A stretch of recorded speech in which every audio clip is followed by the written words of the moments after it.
সুপ্রিয় দর্শক, আমি এখন দাঁড়িয়ে আছি হাজী নুরুল ইসলাম ডিজিটাল ক্যাডেট একাডেমির সংলগ্ন বিশ্ব রোডের উপরে। দেখেন আজকের আবহাওয়াটা এত বৈরী, আবহাওয়া যেন একদম অশান্ত হয়ে গেছে। আপনারা জেনে থাকবেন উপকূলীয় অঞ্চলে রেড অ্যালার্ট জারি করা হয়েছে। উপকূলীয় অঞ্চলের লোকজনকে সেখান থেকে সরিয়ে নেওয়া হচ্ছে। সেখানকার অবস্থা অনেক ভয়াবহ, যার লেশ আমরা দেখতে পাচ্ছি। এই অবস্থা দেখেন, আমাদের এখানে প্রচন্ড ঝড়ো হাওয়া, দমকা হাওয়া বয়ে চলছে এবং বৃষ্টি পড়তেছে। মনে হচ্ছে যেন আকাশের ছাদ ছিদ্র হয়ে গেছে, ঝরঝর ঝরঝর করে প্রতিনিয়ত অবিরত পড়তে আছে। দেখেন ঝড়ের চিত্রটা আপনারা গাছের দিক তাকালে আরো বেশি বুঝতে পারবেন। এ পাশে দেখেন কি অবস্থা। তো দর্শক মন্ডলী,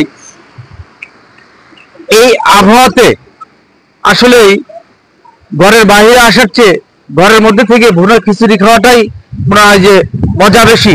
তারপরেও আমি কিছু তথ্য আপনাদের দিব, যেটা স্বাস্থ্য সচেতনার জন্য। আপনারা নিজেরা বিনা প্রয়োজনে ঘরের বাইরে আসবেন না এবং আপনাদের সন্তানদেরকেও ঘরের বাইরে আসতে দিবেন না, কারণ এই সিজনটা খুব ক্রিটিক্যাল। এই সিজনে অনেকেরই সর্দি, জ্বর, কাশি, এমনকি বাচ্চাদের নিউমোনিয়াও আমরা দেখতে পারতেছি। এই অশান্ত পরিবেশে জনজীবন কিন্তু থেমে নেই। আপনারা দেখতে পাচ্ছেন জনজীবন ঠিক চলতেছে। এই যে আমার পাশে যে হাজী Nurul Islam digital cadet academy আমরা দেখতে পাচ্ছি, এই স্কুল কিন্তু চলমান অবস্থায় আছে।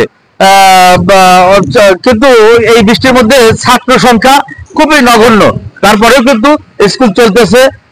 আমরা লক্ষ্য করে দেখলাম, আপনারাও লক্ষ্য করে দেখেন, আপনারা দেখতে পাবেন। এই ঝড়ো হাওয়ায় আবারও বলি, আপনারা বাচ্চাদেরকে ভুলেও আম কুড়াতে দেবেন না, কারণ এই বৃষ্টির পানি মাথায় পড়লে জ্বর, ঠান্ডা, কাশি এগুলো লাগতেছে। আর এই অবস্থায় আমরা ঘরে বেশ থেকেই বাচ্চাদেরকে যত্ন নেব। সেই সাথে আমরা এই সিজনে একটু ভিটামিন সি সমৃদ্ধ বা মাল্টা এই জাতীয় আঙ্গুর এগুলো বেশি খাওয়াবো। তো আজ এ পর্যন্তই। আজকের এই বৈরী আবহাওয়াটা বিশেষ করে উপকূলীয় অঞ্চল শান্ত করে দিক, বিধাতার কাছে এই কামনা করে শেষ করছি। আল্লাহ হাফেজ।